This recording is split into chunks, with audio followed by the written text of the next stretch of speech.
loolu Sénégalais yi dañ ko war a xam ñu teg ko ci loxo parti politique yi fi nekk yëpp jox ko sax monsieur le ministre mu yóbbuwaale président su fekkee dañuy wax démocratie fii moom xam naa ne am na fi ndax amul posé candidature base bi ñooy posé seeni candidat 32 sections yi ñooy wax ne ñun diw lañ jàpp ne mën naa yeru mbir mi ak diw loolu la comité instance bi ci CP bi di dajale càmbar ko ak yeneen personne ressource yoo xam ne magi Jamaatu Rahmaan ñu ngi fi ñi nga xam ne ñoo ko sosoon sa Cheikh Diagne ñu ngi fi Cheikh Abdallah Thomas mi ngi fi inspecteur Sall mi ngi fi Pape Gali Sarr mi ngi fi sunu mag Abdoulaye Diom mu ngi fi wax Chérif Diawo ma nga nee toog ak yeneen kilifa ba Alpha Sow mu ngi nii toog ñoom ñi sosoon mbooloo mi heureusement ñun xale yi jot nañ ci ñu wóolu ñu dénk ñi ko te ñoom ñu ngi dund di observer léeg-léeg nag ñu jëwee ñu jamaa bi dafa changé fa mu tegoon tànkam ba muy départ ak fi mu ko teg léegi du benn na ngeen ci tontu mu leer loolu mag bi ñoo ci war wax ne effectivement ñoom Abdoulaye dañu changé wala ngeen ne déedéet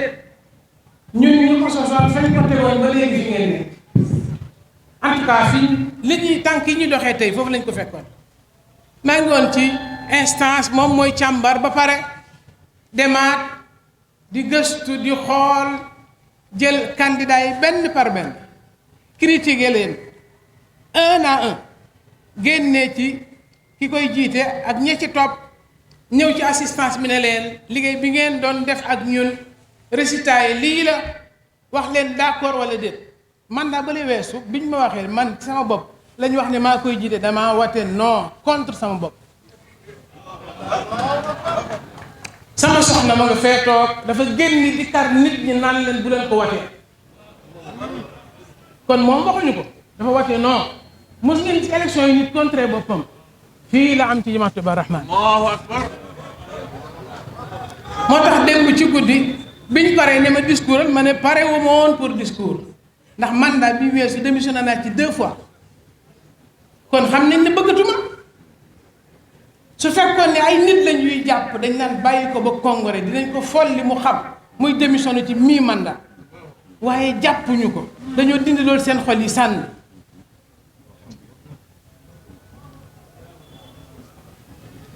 mën naa am ba ma koy wax ñoom dañ maa jàppee jaahiluuna wa ida xaatabahumul jaahiluuna qaalu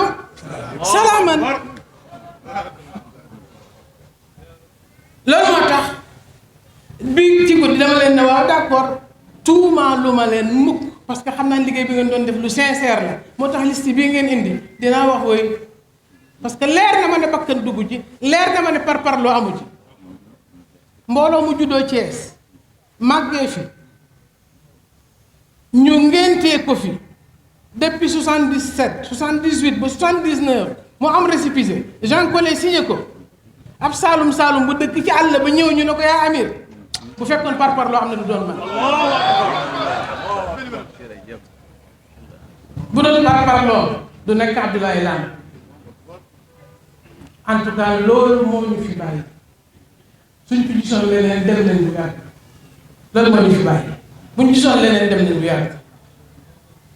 kon ñoom noonu la ñuy tëralee mbir yi ma wax ñaari mbir yu ndaw rek benn waaye def ne ma yéen seeni mbir leerul parce que ay terroriste si ngeen nañ ko wax ma ne ko aay yi ñu tuddee suñu bopp def ko muy suñu programme def caa bokk walladina laa yaqtuluuna an-nafsa allati harrama allahu wala yaqtuluuna an-nafsa allati harrama allahu illa bil haqq dafa bokk suñu programme biñ jëlee ci ay yàlla tuddee ibaadu rahmaan ne duñu rey bakkan kon mënuñoo nekk terroriste mu ne ma loolu mu ngi ci alquran moo ubbil ko aaya bi wan ko ñun lii lañ gëm yàlla moo bind bakkan moo am droit rey ko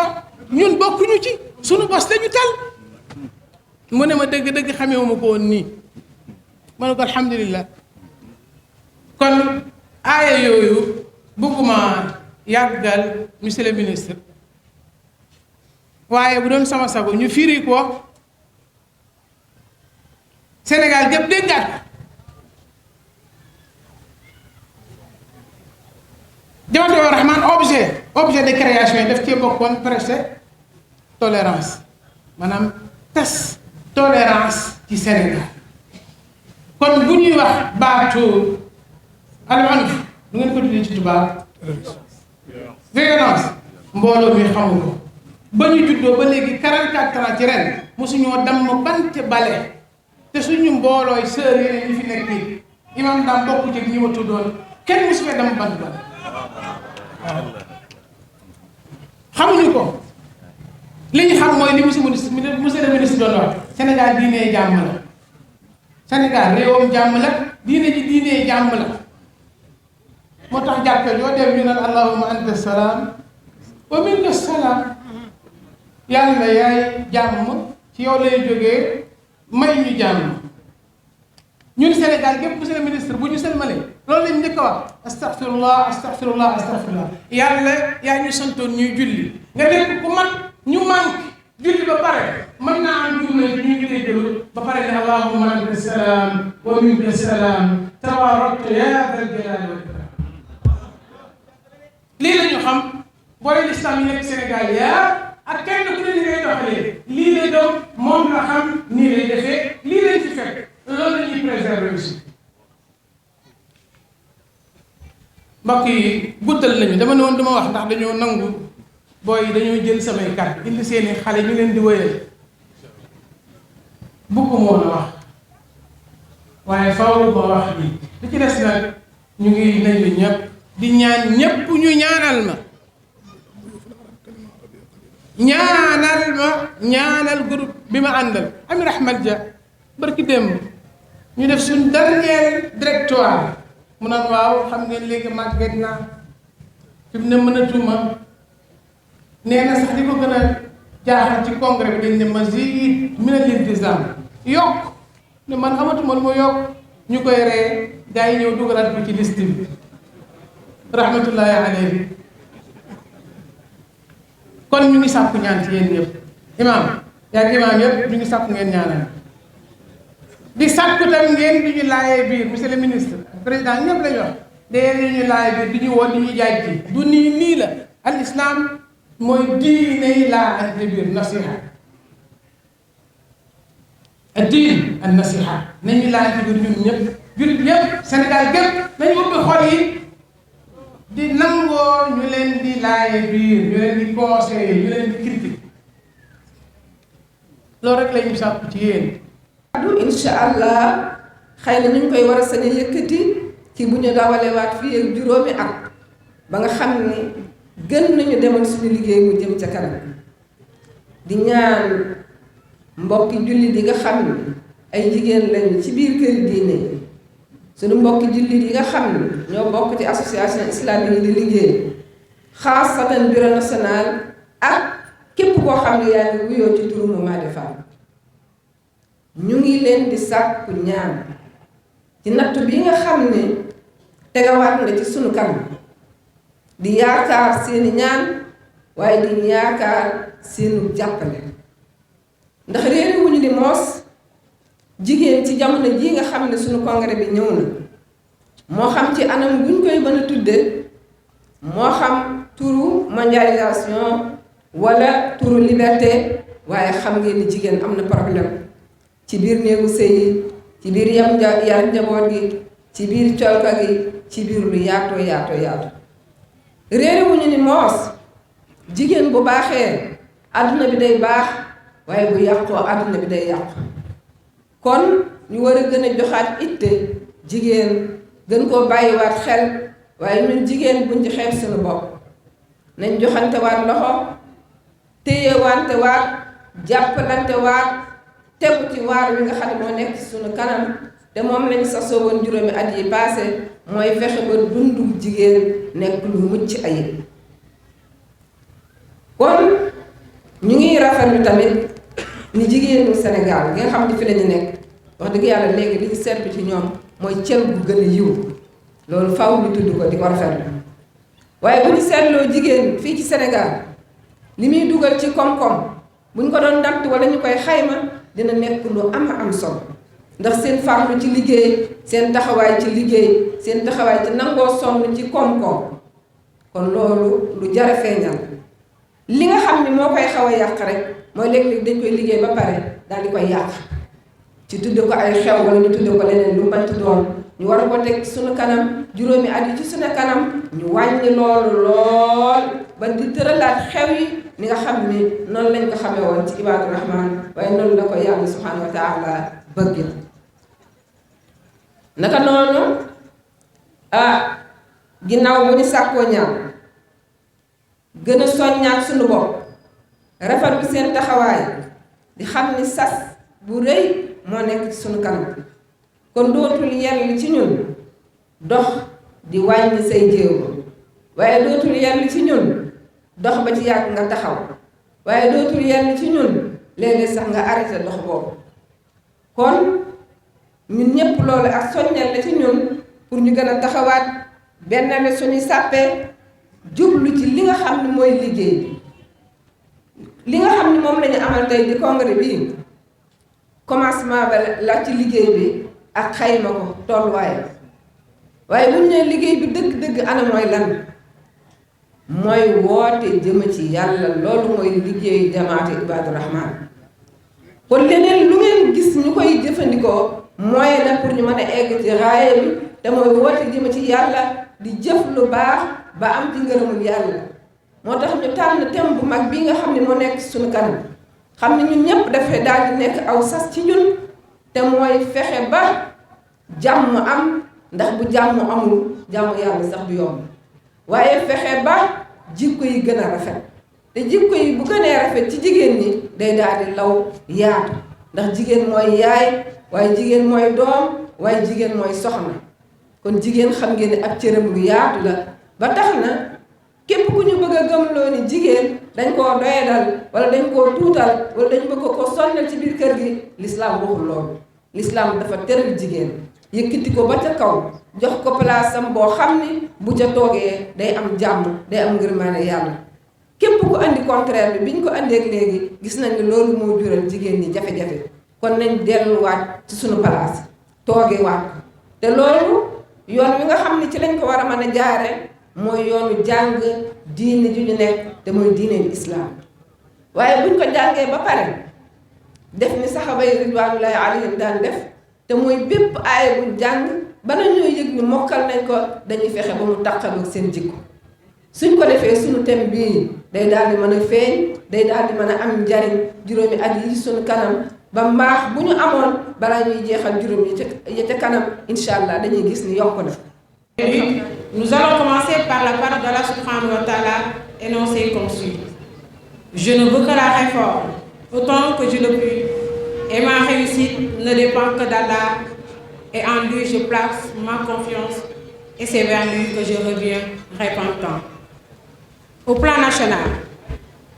considérant la dislocation de la famille sénégalaise du fait de la fragilisation des capacités de résilience de ses membres, le Congrès exhorte les parents, les autorités religieuses, les associations islamiques et l'État à une prise en charge efficiente des intérêts de cette première cellule de la société par une éducation aux valeurs islamiques.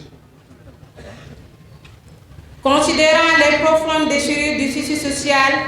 et leur lot de conséquences malheureuses, délinquance juvénile, débauche, infanticide, homicide volontaire, suicide, pédophilie, inceste, etc. Le Congrès appelle le peuple à une introspection et lui demande de retourner aux valeurs éducatives fondamentales qui ont construit la personnalité de nos valeurs prédécesseurs et ont fait la fierté de notre communauté. Considérant la volonté de certains lobbies qui s'activent à l'effectivité de l'agenda LGBT et la légalisation de l'avortement médicalisé, le Congrès magnifie les efforts abattus par le peuple sénégalais pour la préservation de nos valeurs socio-culturelles. Le Congrès appelle la population sénégalaise à se mobiliser de façon permanente afin de déjouer toute tentative de déstabilisation au nom de réformes dites sociales aux antipodes de nos valeurs. Considérant l'appauvrissement des ménages sénégalais accentué par les conséquences socio-économiques liées à la pandémie de la COVID-19, le Congrès encourage l'État du Sénégal et les associations d'intérêt général à une gestion plus rationnelle des ressources et suggère le renforcement de projets d'insertion socio-économique au profit des populations. Il appelle ces dernières à plus de résilience et de sobriété lors des cérémonies sociales. Considérant la violence physique et morale notée dans le landerneau politique, le Congrès lance un appel aux autorités étatiques, aux acteurs politiques, à la société civile et à tous les leaders d'opinion à respecter et faire respecter les dispositions réglementaires en vigueur dans notre pays. Il encourage le maintien de la cohésion sociale par les élections apaisées, transparentes, seul gage de stabilité. Il invite solennellement les différentes parties à se conformer à la morale et à l'éthique, plaçant l'intérêt du peuple avant tout autre intérêt. Considérant la crise qui sévit dans les secteurs de l'éducation et de la santé, le Congrès se félicite des nouveaux engagements pris par l'État vis-à-vis des syndicats en vue d'aboutir à un climat social apaisé. Il exhorte par ailleurs au respect strict des accords signés. Considérant la recrudescence de la violence dans le sud du pays, le Congrès encourage l'État du Sénégal à créer les conditions de négociation sérieuses devant aboutir à la restauration de la paix dans cette partie du territoire national, au plan international. Considérant les conflits politiques, notamment la menace que constitue la rivalité des deux blocs d'alliance sur la paix mondiale et la subite réapparition des coups d'État militaires dans la sous-région ouest africaine, le Congrès demande aux autorités publiques de contribuer au retour de la paix entre la Russie et l'Ukraine, réaffirme son attachement aux valeurs de paix, de justice et lance un vibrant appel à la classe politique africaine au respect des fondamentaux institutionnels qui contribuent à une stabilité durable dans le continent. Considérant les crises multiformes que traverse le monde musulman, le Congrès appelle les dirigeants des pays musulmans à se conformer davantage aux enseignements du Coran et de la Sunna du prophète alayhi salatu wassalam dans l'orientation des politiques intérieures et extérieures de leurs pays respectifs. Considérant l'occupation, la destruction du territoire palestinien, les persécutions d'enfants et de femmes par l'armée sioniste israélienne, le blocus total sur Gaza et les assauts répétés sur Al-Aqsa, le troisième lieu saint de l'islam, le Congrès apporte son soutien au peuple palestinien dans sa lutte héroïque contre l'État sioniste d'Israël, dont les actes barbares restent impunis depuis des décennies malgré les nombreuses résolutions de l'ONU. Fait à Dakar le 24 Chaban 1443, correspondant au 27 mars 2023. Je vous remercie pour votre attention.